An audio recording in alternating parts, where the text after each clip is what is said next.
Hola, hoy estoy en un Lexus UX200. En este video te mostraré cómo manejar la transmisión automática.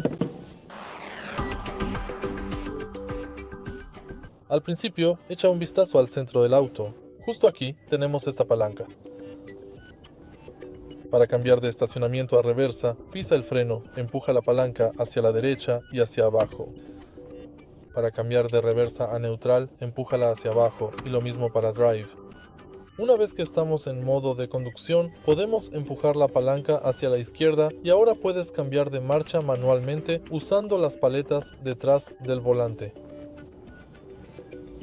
Empuja la palanca de cambios a la derecha, hacia arriba, a la derecha, hacia arriba y a la izquierda para seleccionar estacionamiento.